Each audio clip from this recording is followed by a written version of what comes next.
ಜ್ಯೋತಿ speech ಚಾನಲ್ಗೆ ಸ್ವಾಗತ. ಸಂಸಾರ ನೀನೇ ಭಾವಸಾಗರವ ದಾಟಿಸುವ ಹಡಗು. ಭಾವಸಾಗರದಲ್ಲಿ ಸಂಸಾರ ಸುಖದ ಸ್ವರ್ಗ ಆಗಲು ಅದು ಆನಂದದ ಸೇರುವಂತಾಗಬೇಕು. ಆದರೆ ಆನಂದದ ತೀರದತ್ತ ಅದನ್ನು ಮುನ್ನಡೆಸುವವರು ಯಾರು? ಆ ದೇವರಿಂದ ಮಾತ್ರ ಸಾಧ್ಯ. ನೀನು ಚಾಲಕ ಶಕ್ತಿ, ನಾನು ಒಂದು ಯಂತ್ರ ಎಂದು ಸಂಸಾರದ ಎಲ್ಲರೂ ಆ ದೇವರಲ್ಲಿ ಶರಣಾಗಿ ಆತನೊಲಮೆ ಗಳಿಸಿದರೆ ಆ ದೇವರೇ ಸಂಸಾರ ನೌಕೆಯ ಚಾಲಕನಾಗಿ ಭಾವಸಾಗರವನ್ನು ದಾಟಿಸುವ ಹಡಗಾಗಿ ನಿತ್ಯಾನಂದ ಧಾಮಕ್ಕೆ ಅದನ್ನು ಒಯ್ಯದಿರನು. ಆ ದೇವರೊಲಮೆ ಗಳಿಸಿ ನಿತ್ಯಾಧಾಮ ಸೇರುವ ಸುಲಭ ಮಾರ್ಗ ಇದಾಗಿದೆ.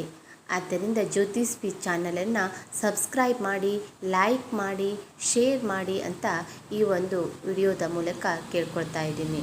ಧನ್ಯವಾದಗಳು.